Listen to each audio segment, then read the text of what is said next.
Today we are into the Age of Heroes in the Long Night. Yes, Jimmy, doing this sort of refresh at the beginning of the year, diving back into the earliest text we have in the A Song of Ice and Fire world and universe, just to sort of give us kind of, I think, a good ground before we dive right back into the reread. And going back over some of this information, I have to say, has been very informative and very confusing because every time I go back and read this stuff, it's so vague. The maesters are sort of arguing and even discrediting each other in this lore that when we look at something current like House of the Dragon, I think one of the things we need to remember about the source material or the books is that all of the source material we have is from maesters writing at the time, as well as maesters who are sort of reading that work and then talking about it from a different perspective. So it's interesting to sort of look at the way George has written these history books, because he himself has even said, these are like fictitious histories, not only as in this is a work of fiction and these are histories of that, but they are fictitious inside of their own universe. So it's definitely even plays with the more perspective. wild. Yeah, for sure. Yeah. And the Maesters have a bias against magic. We know that the Maesters are not big fans of dragons either.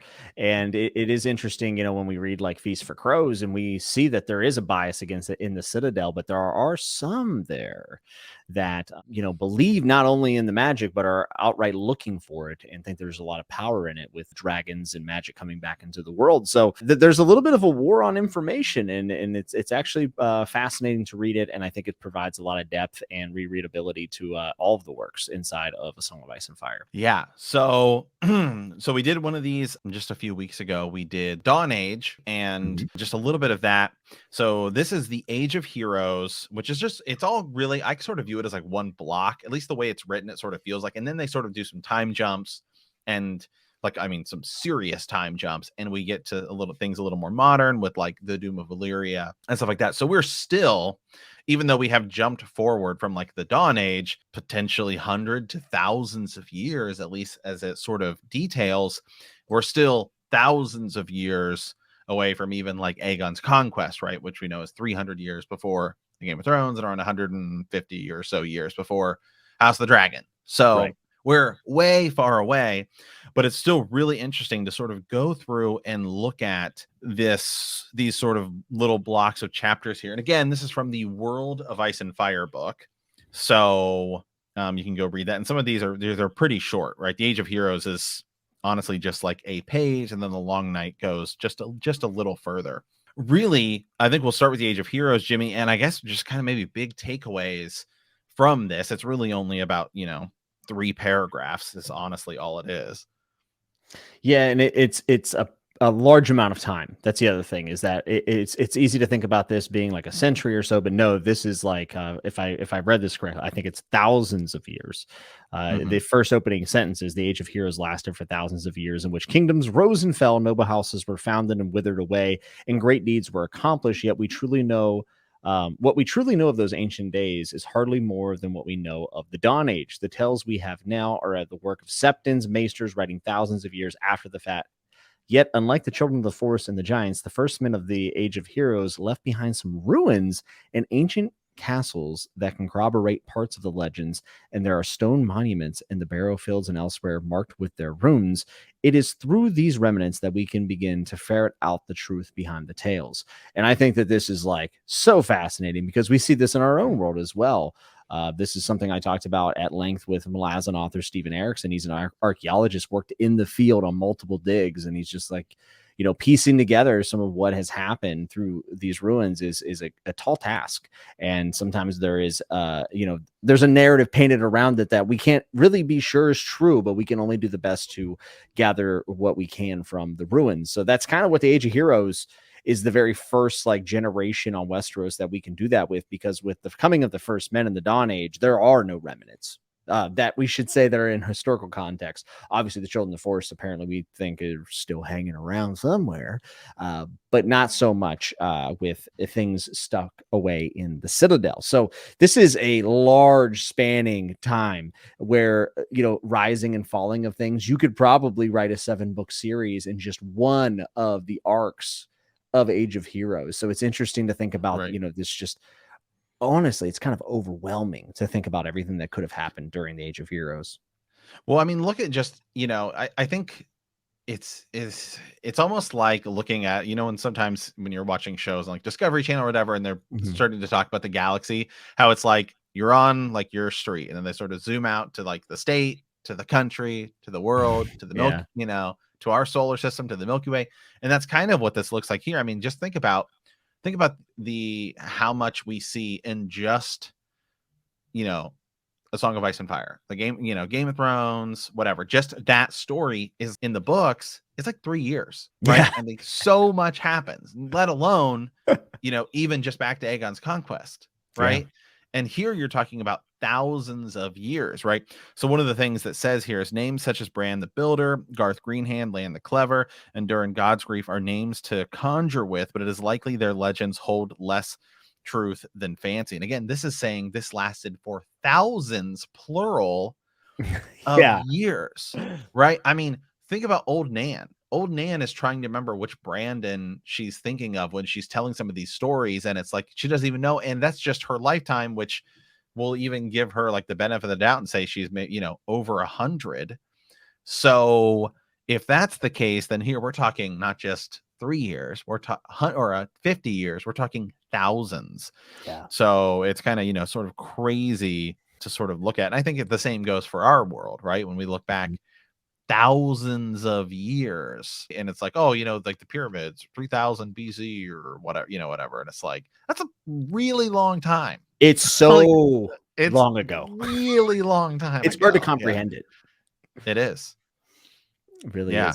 Yeah. It's also neat that a lot of these legends, like you just said, Garth the Green Hand, is mentioned in the main series. So like there's almost something to it. The fact that they're still Right. mentioning it in Westeros thousands of years later. And Garth Greenhand has one of the best quotes in the main series. And forgive me, it's a little not safe for work, but Right.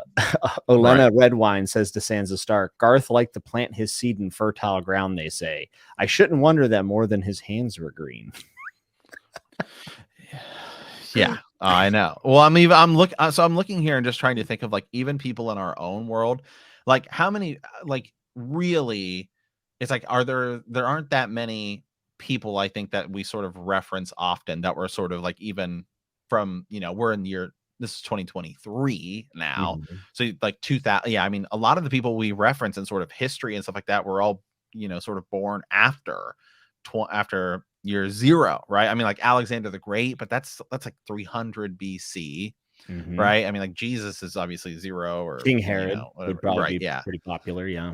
yeah, yeah. So it's just like we don't really reference that many people. So for them to have these sort of heroes and statues and things that they talk about thousands of years later, it's just sort of interesting, especially given that it's sort of this medieval setting, right? I mean, I think it's Mhm. easy for us to sort of think about like in the future, if information is maintained and not lost, then yeah, it would be easier, I think, to sort of look back at some of these people. But here in the sort of, medieval low fantasy setting, it's like, wow, you guys really hold on to these legends. Yeah, this almost feels like Westeros is equivalent to maybe Gilgamesh and the Epic of Hmm. Gilgamesh and all of those legends that came from that, because I think Gilgamesh was what, like 2000 BC or so, like very Yeah. far back, and was, I mean, still legend to this day. So I almost feel like that's kind of the age of heroes of our time, might be Gilgamesh, because there's such amazing deeds being sung that Right. happened during this time period. So really fascinating stuff. And if there's ever been a period for people to create content or even fan fiction or new shows or whatever it might be, I think the Age of Heroes is most likely the best place to be for that Right. original content that George didn't write, because this is high fantasy stuff when you read through these Oh, legends. I mean, it's absolutely. really incredible. Especially with the idea that magic may have been more prevalent back then. Yes, absolutely. Yeah. I just, I don't, because there was I think its project name was like Blood Moon or something, that it Hmm. was the first one thing they announced was going to be like a Dawn Age Long Night Yeah. show. It's crazy. Yeah. I think because we all sort of looked at it and we all sort of thought that's like not where I would have gone first. Yeah, I agree with that, and I will say this: one of the attractions of A Song of Ice and Fire in general is that it's low fantasy, and Mhm. the reason why it works as low fantasy, even for people who like love Tolkien and other high fantasy stuff or Marvel or whatever it might be, is the fact that there is a sense of conspiracy and there is a sense of mystery whenever you introduce this land as low fantasy, and then all of a sudden dragons are coming back. So it almost plays to superstition in a way without having to, full blown have everyone casting lightning bolts out of their hands. So Right. the Blood Moon show is a weird thing to do because we've been sold a Song of Ice and Fire as this low fantasy, which kind of turns into high fantasy by the end of it, right? Right. But still, when you ask people about Song of Ice and Fire and why they like it, a lot of people say, "Well, I think it's just a little bit more realistic," or "I think it's a little lower to the ground." And I think that a Blood Moon show would be a little tough to sell for Right. the masses. Now, for me and you, we'd probably love it, right? And a lot of these, Right. if you're listening to this podcast right now, you'd probably also like to Right. see these things. But I think for the general audience, as far as television goes, that it could be a little tough. Yeah, I think you could do it. I think you just have to do it down the line. I Yeah. think it's like I haven't watched it yet, but I've seen very mixed reviews on like even The Witcher, which is sort of high fantasy, Mm-hmm. but it's sort of like a gritty setting, of course. Yeah, dark fantasy. Yeah. Yeah, it has its origin show, but I think it's easier to sort of do that, right? Like even I think even mixed reviews, whatever, Rings of Power. I don't think the idea of Rings of Power was weird, right? I think it was just like, hey, we don't really have the source material for it, but I think it's easier to be like, okay, we're going to go back. Yeah. And it's going to make a young Gladriel and young Gandalf and whatever. Mm-hmm. It's just easier. Here, it's sort of like, yeah, I don't know, man. That's just so far back because really at the core of Game of Thrones story, and I think this is one of the reasons House of the Dragon was the perfect place to go. I actually don't think even Aegon's Conquest or Robert's Rebellion would have been the only other place, even Duncan Egg and stuff like that. I think House of the Dragon is the best place to go, is because it's really a political drama. Yeah. I mean, you could swap this around to be like a modern day show and it's guns and their gangs and however you wanted to do it. But like, you could. Like the backstabbing and all of Right. all of that stuff. You'd have to rework dragons and stuff like that. It's one of the arguments I make about, like Star Wars is really just fantasy in a space theme. Like it's definitely not it's definitely not science fiction. Yeah. Star Wars could easily be replaced with like magical swords and magic, and it would still completely work because it's more about like family and stuff like that. So it's just, man, I just would have been hard to go back here. Well, yeah, to do a show at first, at least. And part of the reason why, I think a lot of people are drawn to this series is because Westeros is kind of like home, like a really messed up home, right?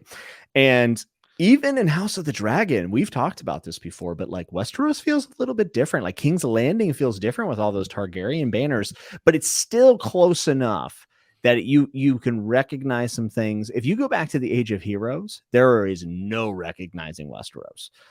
It's a completely different world at that point, right? Not just for the magic, but even stuff not being formed yet. There hasn't been all these things built, and we've debated on when the wall was built. We did a whole episode on that, right? But I don't know if it would feel like Westeros because it would be a totally different time period with different cultures and different houses. So I think it could be a hard sell for a lot of people. So I would love to see just sort of even without like spoilers and stuff like that, but just like what the general plan was, what it would have even potentially looked like. They're going to have a female lead. I don't remember the actress's name. Yeah. But she was going to be like the lead of this. So really, Naomi something, I think. But would Naomi Watts, I think. Yeah, I might be wrong. It was a big actor though. Apparently the pilot was a complete and utter disaster though. Yeah, like, was it? The pilot of Game of Thrones, the original pilot of Game of Thrones, was apparently also a complete disaster. All right. One of my favorite, and to kind of get back to like the Age of Heroes text, because I have the good book open in front of me here, and I really like this sentence, and I want to see what you think about it. I shouldn't say sentence; it's multiple sentences. But did such heroes once exist? It may be so, but when the singers number Sir Serwyn of the Mere Shield as one of the Kingsguard, an institution that was only formed during the reign of Aegon the Conqueror. We can see why it is that few of these tales can ever be trusted. What do you think of that? Well, for starters, let me phrase it. This is why this book is ultra confusing, because you would imagine it would go like a history book. Okay, this happens, then this happens, then this happens. No, because they commentate on things like sort of that are happening before and after and around, and how this, and so you're like, hold on a second, Kingsguard. Because the first time I read this, I was like, well, hold on a second, they had a Kingsguard back? No, they're talking about the Kingsguard. And so, yeah, but yeah, did such heroes exist? It may be so, but when the singers, number Serwyn of the Mere Shield as one of the Kingsguard, we can see why few of these tales can ever be trusted. Does this not kind of present a current history bias from this maester 100%. Writing this down? Because if you think about it, couldn't there have been a Kingsguard back then? Sure, why not? It's not the most original idea, guys. Like maybe it didn't have the exact number or the exact rule set. But I just think it's funny that they're like, well, of course, the first Kingsguard was during Aegon's conquest, because that's where our history kind of began in current era. So there's like a bias coming through. And I think that these are some great sentences right here. It kind of gets my brain moving a little bit and being like, well, if there were multiple landmarks or places of interest and different kings ruled, like petty kings, maybe they all had Kingsguard. Like, how did that work? Yeah, I'm sure. Yeah, I mean, even if you go and you look at, say, like, take Khal Drogo, for example, right? The Dothraki have their sort of like core group that surrounds them. And you could argue that's their Kingsguard. Exactly. If you want to, they also have sort of their sworn protectors. There's always like a bias that we have done something better in the future, when actually in all reality, sometimes we're treading over already tilled ground. You know what I'm saying? Like, there's times where we think we've come up with this brilliant, amazing modern idea, but it actually already happened 2,000 years ago. For instance, plumbing. Like, plumbing happened and then went away for quite a few centuries there in the Dark Ages. And then, we rediscovered plumbing. And I'm sure the first person was like, man, this is brilliant. This is very modern, but Rome had that. So it's just like things like that. They used to stone people who said that the earth was round. Look at this. You know what I mean? I call them crazy. So yeah. Shout out to all of our flat earth listeners out there. You're crazy, but is Westeros, is Planetos flat? Probably. Could be. What's west of Westeros, Matt? The edge, you just fall off. It's just a cliff. Right. Okay, so as you continue on here, I mean, look at this. They even then go on to say, just a sentence down, right? The Septons who first wrote them down took what details suited them and added others, and the singers changed them, sometimes beyond all recognition, for the sake of a warm place in some lord's hall. In such a way does some long dead first man become a knight who follows the seven and guards the Targaryen kings thousands of years after he lived. The legion of boys and youths made ignorant of the past history of Westeros by these foolish tales cannot be numbered. So again, so much arrogance. Again, this is one of these things where it's like, as us, we read this as in like, okay, this is like the history of Westeros. But George, very early on, is like, you can't even trust any of these narrators. It's right. And there's an arrogance to these statements. I mean, whenever foolish boys and children, but sometimes that, old Nan is telling things about children of the forest and giants, and everyone thinks old Nan's just a crazy old bat. And it turns out that not only was she correct, but she also was getting busy with Sir Duncan the Tall. So perhaps. Yeah. So then you move down to the next little block here. And I know I'm looking at it on the ebook. But I know it's sort of the way it's presented on the page is sort of its like own little thing too. And I think you miss this if you don't really listen to the audiobook. I think it's much better displayed in the audiobook because it's another Septon that talks. So then it goes back to another Septon, right, who's talking, and he says, they often contradict each other. Says it's best to remember that when we speak of legendary founders of realms, we speak merely of some early domains, generally centered on a high seat such as Casterly Rock or Winterfell, that in time incorporated more and more land and power into their grasp. If Garth the Green Hand ever ruled what he claimed was the Kingdom of the Reach, it is doubtedly its writ and anything more than normal beyond a fortnight's ride from his halls. But from such petty domains arose the mightier kingdoms that came to dominate Westeros in the millennia to come. So yeah, so here they're even saying that whatever regions these people claimed to hold may have actually been smaller than, you know, what the reach is today and stuff like that. As bigger houses rise and you have more lords that take over smaller houses and your sort of reach grows. It is crazy to think about, though, when you sort of look back and you begin to think about like, today. It's like I don't even remember honestly what it was like.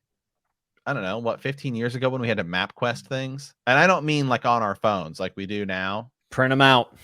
You had to print them down. out. Yeah. And then, you know, older generations are like, yeah, we just had to know how to get there. And it's like sort of crazy to think about that. And it's like, how did people back in the day?